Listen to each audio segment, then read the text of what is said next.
Hello everybody, welcome back to the channel. In this video, I have a very special tier list for you. This is one that's been requested for a while, and I wanted to save it for like a fairly special occasion, and I would say the fight week of UFC 300 is about as special as it ever could be. I already have something planned for my 10,000 subscriber special that, frankly, I'm going to need all the time in the world to plan out, because that one's going to be a headache to do. But for this video, we are going to be doing the Autism tier list. And now, let me first preface before we get into the video. This is not meant to be mean. Unpopular opinion, I actually think autism, a little bit of the tism, is a PD in and of itself. There's something about it. And you're going to find a lot of the fighters that I genuinely suspect of being on the spectrum, and I guarantee there's way more than I'm going to name in this video. I think it helps them out. There's something about the tism that gives you that little bit of creativity. I don't know what it is. I don't know if it's the ability to focus on anything. I don't know if it's ADHD mixed with tism. Throw in some childhood trauma. Boom! You got a world champion. If you're from Dagestan, tism, a smidgen of inbreeding, a whole lot of religion, world champion, one of the best, if not the best lightweight to ever live, Khabib Nurmagomedov.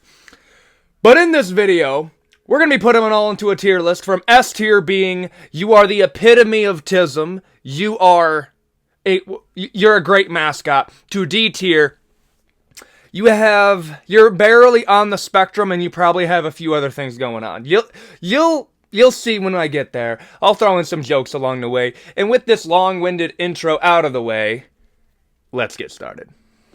Alright, we're going to start off hot, okay? We're going to start with Islam Makhachev. Islam Makhachev has the tism. He does. I'm sorry. Listen, let's be real here. Do you think Dagestan is testing for autism?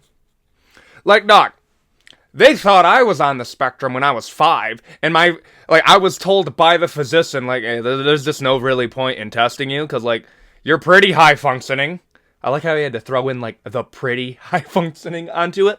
So they just didn't bother testing me, because they thought the stigma of autism in the United States is worse than actually being, a high-performing autist. I don't know what our word is. Yes, no. I got a little bit of that tism. Real recognizes real. Tism recognizes tism. And I recognize the fuck out of Islam Makhachev. Islam Makhachev, however, I don't believe he has he is not an S-tier autist. Absolutely not. I think he's slightly on the spectrum. I feel like he's a little bit socially awkward. I don't know if that's like from upbringing, but mix in socially awkwardness, the ability to focus on random shit. I will tell you this right now. People that are really good at grappling have something mentally wrong with them, because the amount of minute details that you have to get right, I would put it as difficult as being like one of the best counter-strikers in the UFC. And you'll also notice a pattern here. I'm going to put Islam Makhachev in a B+ autism level. Out of like 100 points, I'm going to say he's rocking a solid like an 82. An 82% autism score. Next up, Nate Diaz. Listen, again, I don't think it was at the top of their concerns to test Nate Diaz for autism. Like, I know most of it's probably head trauma, but at the same time, like, I'm not gonna overlook it. 100% is legitimately rocking some autism. Out of 100, honestly, he might be a 93. A 93% on the autism test. I am putting it right there. Now, this isn't even meant to be mean. I think it helps him, legitimately. His grappling's pretty good because of the autism. You ever seen Mikey Musumeci? 100% this boy's on the autism spectrum. Same thing with Nate Diaz. Same thing with Ryan Hall. They all have a little bit of the tism. To quote the great Craig Jones, you can give everybody steroids, but you'll find it is very difficult to give somebody autism. So, yeah, that makes you good at jiu-jitsu. A- autism score. Yuri Prohaska. Now, this is the problem that I have. And I've hinted at this at other videos I've done.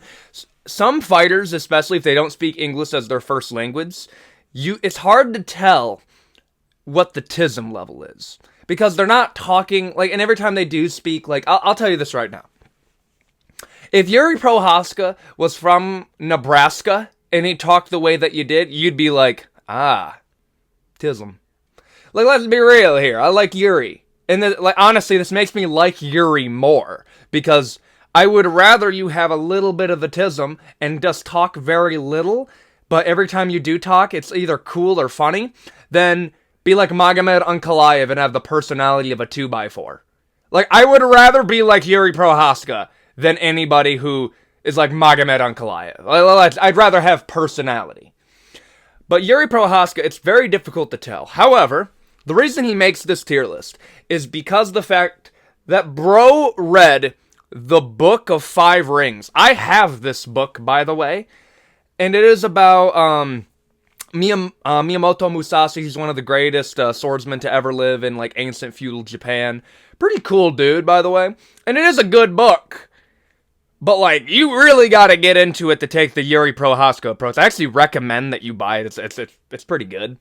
But, it takes some autism to get that obsessed with something. However, I can't put him super high. Honestly, I'm going to put him at a C-. C- autism level. If he spoke English better, I'd probably put him higher. But it's hard to tell with him. Alex Pereira. Again, they ain't testing his ass. Bro, like, they ain't testing him in Brazil. What are some of the red flags? Okay, for one, he doesn't say much. He says Adesanya in Chama. But the absurd amount of times that he says Chama, it'd be like if Yuri Prohaska said two words, and it was, let's go, and Magomed. Like, if he just said, let's go, over and over again, yeah, no, you would think that he just, like, you see what I'm saying here. Alex Pereira, and, dude, it takes a little bit of autism to be that obsessed with another person, to chase them down in other sports and beat them down. Now, I don't believe he has a crazy amount. I just think he's a guy that's very, very driven. I would actually argue it might be a little bit more ADHD and a little bit, like, antisocial than just straight tism. I think he's barely on the spectrum, and I think he might get D tier all to himself, because from here on out, everybody's a C tier or above. I think most people are B tiers. But Alex Pereira, I think, is going to be our lone D tier, just because it is very hard to tell, but 100% he has something. Sean O'Malley. This one's going to surprise you. I am actually going to put him in B tier. I think he has a B tier autism level. Let me explain something to you. He speaks English really good. He doesn't strike... He's not antisocial. He's a little awkward. And I don't mean awkward in, like, a bad way. He's awkward in the way of, like, I admire the confidence. That, like... There is shit that O'Malley has said that you could not waterboard out of me. Like... Let's be real. The whole reason that we know about the open relationship is because O'Malley goes on his podcast and is like, I asked one of my buddies to go F my wife for me. Like, what? Like, you could not waterboard this information out of me. But O'Malley's just like, bro, I don't give a shit. Like, I admire the confidence slightly, but I don't agree. Like, you see what I'm saying? I think that takes a little bit. I would also say, and this is, call it a little conspiracy theory, I do believe that, like, a mixed autism, a little bit of marijuana, he probably has ADHD. The way that he speaks about his childhood, now I'm being genuine here, the way he speaks about his childhood, I think he has a little bit of ADHD. He strikes me as a dude that could not pay attention in class, and again, I don't mean this as a bad thing. Dog, real recognizes real. Oh, I think he has a little bit of ADHD. And the thing is, about ADHD, it does help you in combat sports if you're into it. Anybody can attest to this. I knew one dude, okay? We went to school with him. We had like a PAL. We had like they called it like the PAL system, where they would have somebody that, didn't have ADHD or wasn't struggling, partner with somebody that was struggling. And I knew this guy. I don't want to say his name on here because I don't know if he watches my videos or not. And he 100% had ADHD. But this motherfucker was so in the weightlifting he could snap me like a twig. I'm 6'1", and this man could outmuscle me in anything he chose.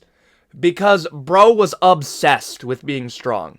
Autism strength is a real thing.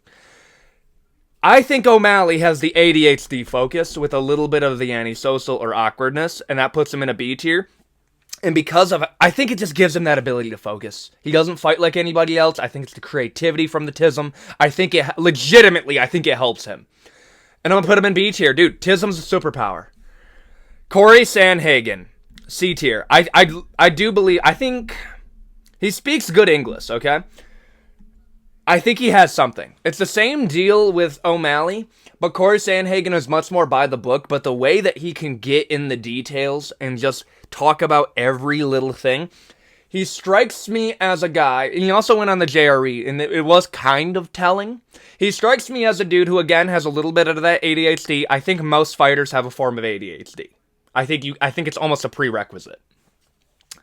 I think Corey Sanhagen has a little bit of ADHD, a little bit of the awkwardness of the Tism, but the awkwardness breeds creativity, so it helps him with his striking. He doesn't strike like many people, but he's more by the book than O'Malley. O'Malley's just, like, it sounds like I'm glazing O'Malley, but it does help him a lot. I'm going to put him at the top of C tier. He's very, very high functioning. That's how it's going to be. Israel Adesanya. Same deal as an O'Malley. Is he more acoustic? No. Wait. Yes, I remember the dog video. Yeah. I'm gonna put him in mid B tier. O'Malley's now B minus. As far as an autism score, out of 100, I'd probably give him like an 85, 81. 81% autism. And O'Malley's probably an 80%. Where do I go here? I think it's the same deal as the striking. The fact is, bro started kickboxing at 18 years old and got that good that quickly. You don't get that with just, like, that's genetics, that's drive, and that is ADHD and Tism focus. That is what helps there. Again, superpower. Helps you get really good really quickly because, you're not very book smart. You have trouble in school. But when it comes to anything related to combat sports, it is a superpower. I'm going to put him in mid B tier because look at the bro striking. Khamzat Chimaev. Bro. Honestly, B+. B+. Where do I start here? Like, it's bad English, but it's the bad English plus a little bit of... and the stuff that he does say does strike me as a dude that's like... He either knows, like, 3 words, or a little bit of the Tism. And then there's no problem with that. Again, grappling is absolutely insane. We'll make some Chandler Syndrome-esque decisions in a fight, but the grappling is so good, honestly, like... You gotta have a little bit of ADHD. Like come on. Like, look at Khamzat Chimaev and tell me bro does not have a smidgen of the ADHD and the awkwardness of the Tism.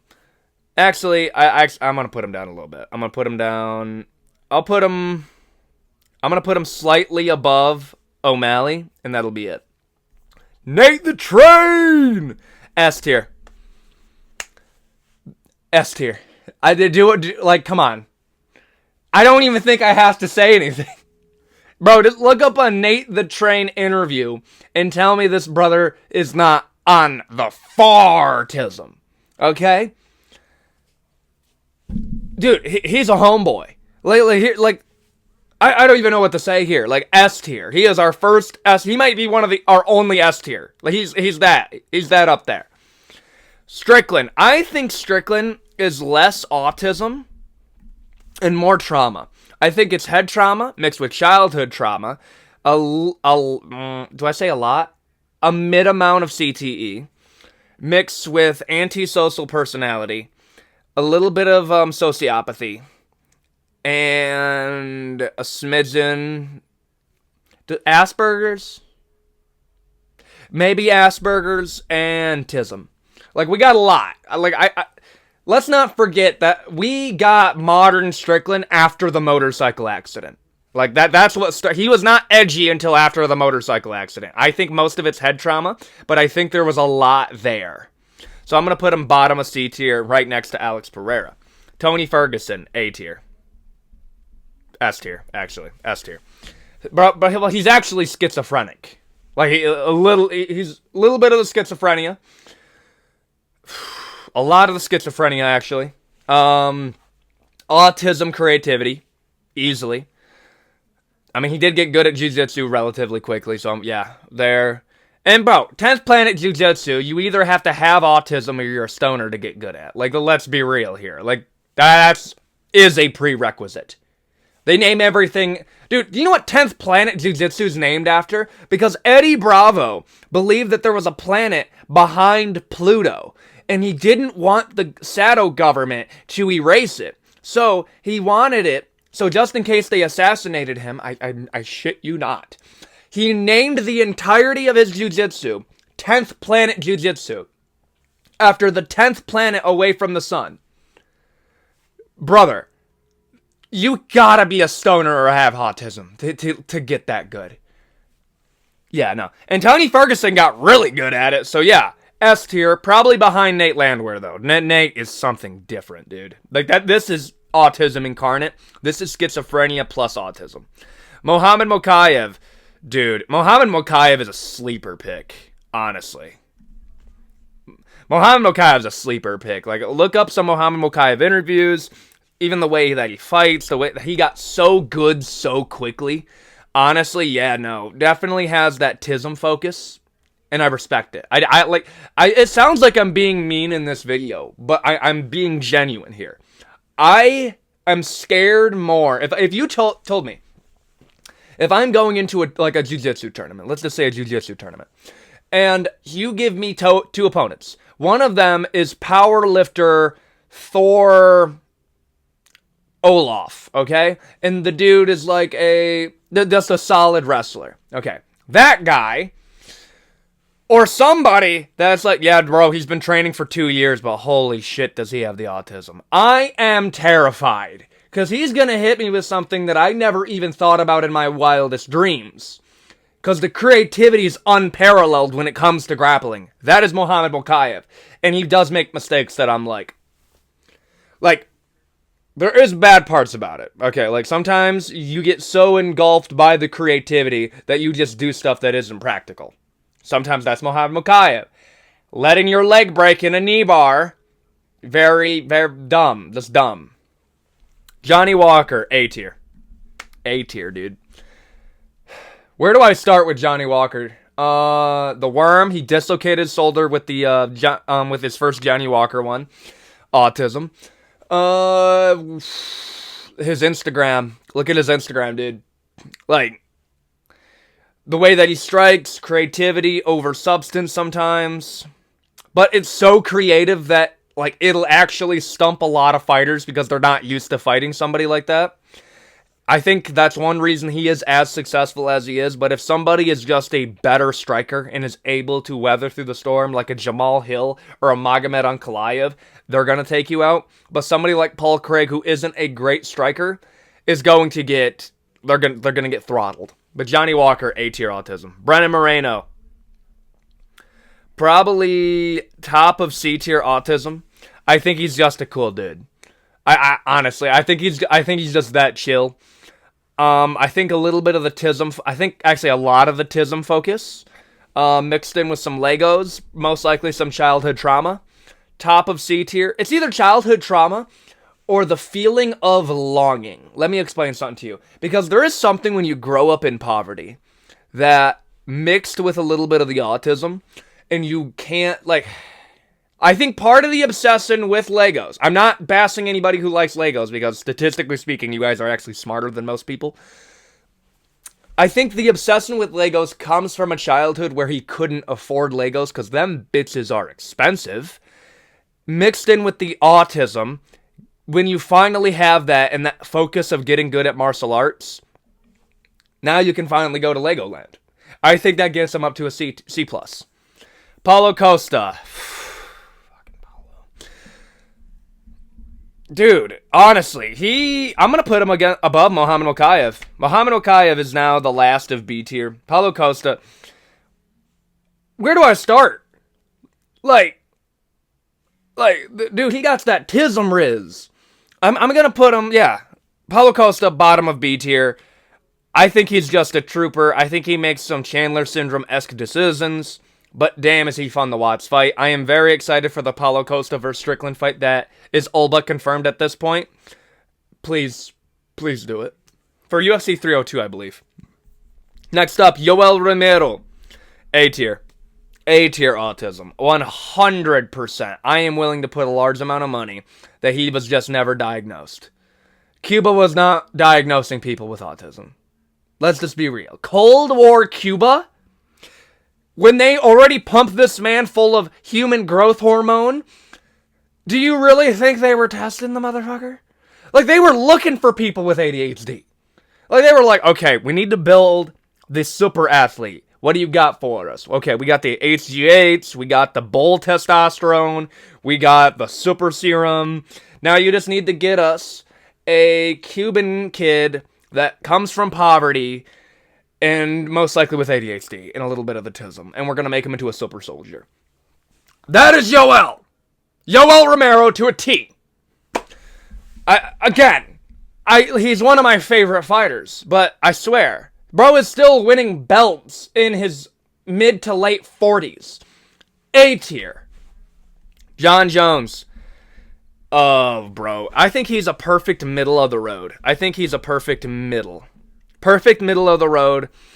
Dumb decisions. Probably has poor impulse control. I think he's starting to mellow out now.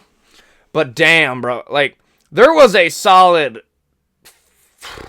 8 years of just John Jones getting in trouble doing dumb shit. 100%. Either CTE, autism, both. I think it's both. I think he's a perfect middle of the line. Also, the creativity in his striking, you can't get that without having a little bit of ADHD mixed in. So I'm going to put him right there. Justin Gaethje. A tier. I think Justin Gaethje's another A tier, dude. I remember when he came into the UFC. Actually, we got two units right here, dude. We got Sergey Pavlovich and Bryce Mitchell coming up.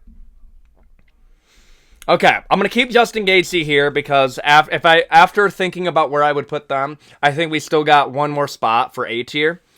Justin Gaethje, I mean, dude, he came into the UFC talking about how he would gladly take 2 punches just to hit you one time. I understand. Okay, also the quotes. If one man can hold you down, 2 men can take advantage of you. He didn't say that. He said the other version. Bro's talking about on UFC 300, so hey, what are you planning to do after this fight? It's like, I'm going to be 100% honest with you, man. I don't plan on being alive after tonight. Tough, but brother, what? Yeah, no, A tier. The way that he strikes, too, like, it's creative striking. It's not, like, flashy striking, but it's stuff like, bro is digging to the body and hitting a leg kick. Like, That's pretty impressive for somebody that didn't grow up in striking and grew up as a wrestler. So yeah, no, I'm going to put him in A tier. And it's just that unorthodox striking I think you can only get from a little bit of the tism. Sergey Pavlovich, A tier, probably just below Yoel. Let me redo this. Actually, no, this is already solid. I think Sergey Pavlovich has more autism than Justin Gaethje. Yoel more than Sergey. Yoel has more than Johnny Walker. He does. And I think overall that's pretty good. Dude, look at Sergey Pavlovich's Twitter and tell me that brother is not on something. Again, I don't think it's really crazy to say. I think America just tests more than most countries. I think we do. Russia doesn't really care. Cuba doesn't really care. Dagestan 100% ain't testing for anything. America does. He slipped through the cracks. Just like me. I slipped through the cracks. So does he. And finally, Bryce Mitchell. The only person that challenges him for the TISM World Championships is Nate Landwehr, and that's why I want this fight to happen. Number one, bro is a hillbilly, got super good at jiu-jitsu. Look at the way that he grapples. Hit Edson Barboza with a twister. Twister is specifically from 10th Planet Jiu-Jitsu. Dude, even Eddie Bravo thinks Bryce Mitchell is a little bit too crazy. Dude, check out his Twitter. He was talking about how the eclipse was actually the US government's blackout technology, and it was completely holographic. Because on a flat Earth, you can't have eclipses because that makes absolutely zero sense. Taylor Swift, bro, he thinks Taylor Swift is a vampire doing blood magic. I could make a whole video ranking the conspiracies of Bryce Mitchell, and I might do that just for shits and giggles, because holy crap, Bryce Mitchell, dude, the tism and the head trauma mixed together with the fact that 100% he wasn't being tested in whatever country town he was in. He wasn't getting tested. It's probably his mama was thinking, like, nah, Bryce Mitchell don't got anything, he's just creative. No, Miss Mitchell, your son has the tism. I'm mid-B tier, not mid-B tier, high S tier. The only reason... Nah, he at the top of S tier, dude. Nate Landwehr just lost it. I'm picking Bryce Mitchell to win via submission. That's it. I'm stuck. Tell me what you think about this video. Who do you believe has the most tism in the UFC? And tell me where do you think I got this wrong? Okay? In my humble but professional opinion, because I have a YouTube channel, this is what I said. But hey, tell me what you think in the comment section down below. And I hope you enjoyed this video. And with that out of the way, actually pause. I need to say this. So, believe it or not, I'm actually not the first person to make this video. The first person to make this video was a channel called Left Lane MMA. I'm going to have logo right here. All I'm going to say is pretty solid channel. I wanted to do this purely because I've already hinted to doing it, and I said, why not? UFC 300 fight week. But hey, if you want to see another version of this, go to that channel. And with that out of the way, thank you all for watching, and adios, guys.